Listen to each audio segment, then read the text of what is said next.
अस्सलाम वालेकुम नाज़रीन, सबसे पहले मैं आपसे डिस्कस करना चाहूँगा कि वकला बरादरी जो है वो हमेशा अपने आप को कानून का मुहाफ़िज़ समझती है और होते भी हैं, क्योंकि जो अदालत और वकला हैं ये कोर्ट प्रोसेस का हिस्सा हैं और वकला को ऑफिसर्स ऑफ द कोर्ट कहा जाता है। तो इंसाफ के हसूल के लिए जो पाकिस्तान के अंदर निज़ाम है वो अदालत के ऊपर डिपेंड करता है सारा, और अदालत जो है वो वकला के ऊपर डिपेंड करता है। जितनी भी अच्छी असिस्टेंस होगी उतना ही अच्छा रिजल्ट आएगा किसी भी केस का। बहुत सारे मुकदमात में आपने सुना होगा कि जजेस कहते हैं कि हमें उस लेवल की असिस्टेंस नहीं मिली जिस लेवल की वो तवक्को कर रहे थे, या बहुत सारे केसेस में वो वकला की तारीफ करते हैं और लिखते हैं अपने ऑर्डर के अंदर कि हमें बहुत स्टैंडर्ड की असिस्टेंस दी गई, और वकला का शुक्रिया भी अदा करते हैं अपने ऑर्डर के अंदर, जिसकी वजह से वो ये लिखते हैं कि हम बेहतरीन फैसले तक पहुंचने में कामयाब हो। लिहाजा ये वकला के ऊपर ही डिपेंड करता है, और ये क्योंकि सारा इसके बगैर निज़ाम चलता नहीं है, तो आइन का हल्फ लिया होता है जज साहिबान ने, तमाम जजेस ने, और वकला उसके लिए फैसिलिटेट करते हैं अपनी मावनत करके। वकला पाबंद होते हैं अपने क्लाइंट के, जिसके साथ उनकी कमिटमेंट होती है, प्रिविलेज कम्युनिकेशन की भी कमिटमेंट होती है, उनके मफाद का दफा करने की भी कमिटमेंट होती है। तो लिहाजा जब भी कोई भी कहीं भी कोई जुल्म हो रहा हो, नाइंसाफ़ी हो रही हो, या ऐसी कोई सूरत मुल्क के अंदर हो, लाकानूनियत हो, तो उसके अंदर वकला सबसे पहले मैदान में निकलते हैं। आपने देखा कि अभी जो मुल्क के अंदर सियासी बहरान है, आइनी बहरान है, और जो हो रहा है हुकूमत के बहुत सारे, आपने देखा है कि पिछले दिनों लतीफ़ खोसा साहब के घर पे फायरिंग हुई, उससे पहले उनके बेटे के ऊपर फायरिंग हुई, उससे पहले हज़रत सदीक के घर पे फायरिंग हुई, और बहुत सारे वकला को अरेस्ट भी किया गया।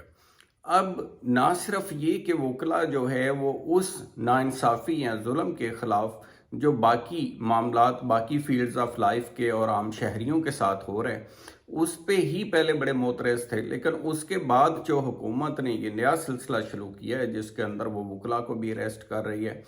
आपने देखा सियासी वर्कर्स जो हैं वो पहले ही उनको अरेस्ट किया जा रहा था, जिनका 9 मई से नहीं तल्लक उनको भी अरेस्ट किया जा रहा था, जो घर में नहीं मिलते उनका सामान तोड़ा जा रहा था, ख़वातीन को जो है हरास किया जा रहा था। तो ये सारी चीज़ें पहले से ही चल रही थी। एक ऐसा माहौल जिसके अंदर वकला पहले ही एहतजाज की कॉल्स दे रहे थे, लेकिन अभी ये जो वाक़यात हुए हैं रिसेंट जिसमें वकला को भी टारगेट कर लिया गया, उसके साथ ही वकला के जज्बात में भी शिद्दत आई है।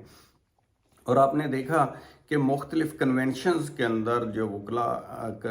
कंडक्ट कर रहे हैं, इनकाद कर रहे हैं जिसका, तो उसके अंदर वो इस बात का तमाम चीज़ों को कंडेमन कर रहे हैं। और आज स्ट्राइक भी हुई अदालतों के अंदर, काम से भी जजेस को माजरत की गई, रोका गया, और तमाम मुकदमात जो दूर दराज से लोग आए हुए थे उनको भी ज़ाहिर मुकदमात मुलतवी हुए। पूरे सिस्टम के ऊपर इन चीज़ों का असर पड़ता है।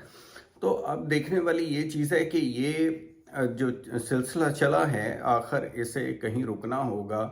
बजाय इसके कि चीज़ें बेहतरी की तरफ जाएं, लेकिन अभी तक चीज़ें और भी वर्ष से वर्ष होती जा रही हैं। अब वकला कम्युनिटी के बारे में हुकूमतें हमेशा एहतियात का मुजाहरा करती हैं। इवन मुशर्रफ साहब के दौर के अंदर आपने देखा कि इतनी आमरीत के दौर में भी वकला के ऊपर इस तरह से मामलात को बल्कि लाइट ही रखा गया था, और हालांकि वकला रोज़ सड़कों के ऊपर थे, उनके खिलाफ एहतजाज भी कर रहे थे, सब कुछ कर रहे थे। जुल्म हुआ उस वक्त भी, लतीफ़ खोसा साहब के सर पे भी चोट आई, बाकी चीज़ें भी हुई, लेकिन जमहूरी हुकूमत से तो ये बिल्कुल ही तवक्को नहीं की जाती, और ना ही ये सोचा जाता है कि जमहूरी हुकूमत ऐसा रवैया अपनाएगी कि जिसकी वजह से आमरीत का अक्स नज़र आएगा। तो इसलिए वकला जो हैं वो दोबारा सड़कों पे आ रहे हैं। अगर ये चीज़ आगे बढ़ती है तो ये हुकूमत के लिए कोई नेक शगुन नहीं होगा, क्योंकि वकला को कंट्रोल करना फिर एक बड़ा चैलेंज बन जाएगा हुकूमत के लिए, और ख़ुद हुकूमत अपनी मुश्किल के अंदर इजाफा कर रही है ये सारी चीज़ें करके, बजाय इसके कि रूल ऑफ लॉ को फॉलो किया जाए और बेहतरी की तरफ मामलात को लेके जाया जाए। ये दूसरी तरफ मामलात जा रहे हैं। अब दूसरी तरफ एक और तहफ़्फ़ुज़ वकला को हमेशा से फ़ौजी अदालतों के ऊपर होता है, ये आज की बात नहीं है। हमेशा से वकला का एक स्टांस है कि वो समझते हैं کہ سویلین کا ٹرائل جو ہے وہ فوجی عدالتوں میں نہیں ہو سکتا. فار دی ٹائم بینگ جو امینڈمنٹس آئی تھیں ان کی بھی ڈیوریشن ختم ہوگی، اس کے اوپر فیصلے بھی عدالتوں کے موجود ہیں، تو لہٰذا اس کے اوپر بھی اپنا موقف وکلا رکھتے ہیں، جس کے اوپر وہ سمجھتے ہیں کہ سویلینز کا ٹرائل جو ہے وہ آرمی کورٹ میں نہیں ہونا چاہیے. آپ نے دیکھا اعتزاز احسن صاحب نے اس کو باقاعدہ سپریم کورٹ میں چیلنج بھی کر دیا،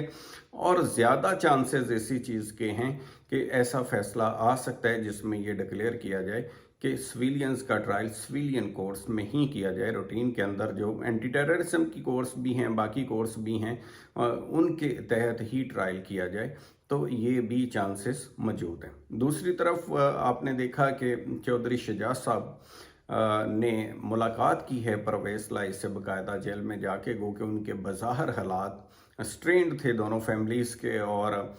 حتیٰ کہ پرویز لائی صاحب اور ان کے درمیان پارٹی کی بھی چھینا جبتی چلتی رہی. پچھلے دنوں کے اندر مسلم لیگ قائد اعظم کے اوپر قبضے کے حوالے سے دونوں گروپ بڑے متحرک نظر آئے. پرویز لائی صاحب نے ایک الیکشن بھی کروا دیا تھا جو چیلنج ہوا الیکشن کمیشن آف پاکستان میں، تو وہ ایک بڑی تناؤ کی کیفیت تھی. پھر دونوں نے الگ الگ راستہ لے لیا. وہ حکومتی اتحاد کے ساتھ شجاع صاحب چلے گئے، پرویز لائی پی ٹی آئی کے ساتھ آ گئے. تو ابھی جو ملاقات ہے یہ ایک تو خاندانی حوالے سے ہے، لیکن ڈیفینیٹ اس کے اندر ایک شجاع صاحب کے پاس دعوت بھی تھی جو انہیں دی گئی کہ آپ واپس ہمارے ساتھ آئیں اور جو کریں، لیکن ابھی تک تو پرویز لائی صاحب ڈٹے ہوئے ہیں. اب دیکھتے ہیں کہ آنے والے دنوں کے اندر وہ کیا فیصلہ کرتے ہیں، یہ چیز بھی سامنے آ جائے گی. دوسری طرف آپ نے دیکھا کہ آج کافی ساری ہیئرنگز تھیں وہاں اسلام آباد میں بھی چیئرمین تحریک انصاف کی، تو اس میں وہ تمام کیسز میں ضمانتیں آگے بڑھ گئیں یا پروسیڈنگز ہو گئی ہیں. یہ جب بھی رات بھی انہوں نے خود ہی خدشہ ظاہر کیا تھا کہ مجھے گرفتار آج کر لیا جائے گا، خدشہ ہے، یا ایسی کو پلاننگ ہو چکی ہے. تو آپ دیکھیں کہ یہ ہمیشہ سے جب بھی کسی کے خلاف کوئی مقدمات چل رہے ہوتے ہیں عدالتوں کے اندر یا بیل کے اوپر ہوتا ہے کوئی بھی ملزم، تو یہ گرفتاری کا خدشہ ہر تاریخ پہ ہی ہوا کرتا ہے. وہ اس کے اندر یہ چانسز رہتے ہیں کہ ایسا کوئی کام ہو سکتا ہے. تو ابھی وہ ساری چیزوں سے خوش اسلوبی سے وہاں سے ان مقدمات سے نکل گئے ہیں، اور آگے دیکھتے ہیں کہ اس کا کیا ہوتا ہے. تو نیڈ آف دی ٹائم کی جب ہم بات کرتے ہیں تو اس میں یہی ہے کہ حالات کو سٹیبل ہونے دیں، اور زیادہ سے زیادہ کبھی بھی حکومتوں کو اپنے خلاف محاذ نہیں کھولنے چاہیے. اور یہ وکلا والا جو محاذ کھولا جا رہا ہے، یہ نہ تو کسی بھی پاکستانی شہری کے خلاف ظلم، زیادتی، ناانصافی نہیں ہونی چاہیے، کسی کے اوپر ٹارچر نہیں ہونا چاہیے، بیگناہ لوگوں کو بالکل ہی نہیں پکڑنا چاہیے، خواتین کے تقدس کا خیال رکھنا چاہیے، بچوں کے تقدس کا خیال رکھنا چاہیے، اور خوف ہراس نہیں پھیلانا چاہیے. تو یہ چیزیں تو ساتھ ہی ساتھ ہیں، اور وکلا کو بھی بالکل ہی جو قانون کے محافظ ہیں ان کے ساتھ اس طرح کے کوئی بھی ان کی گرفتاریاں، اس طرح کے غیر قانونی اقدامات سے حکومت کو گریز کرنا چاہیے. تھینک یو سو مچ. خدا حافظ.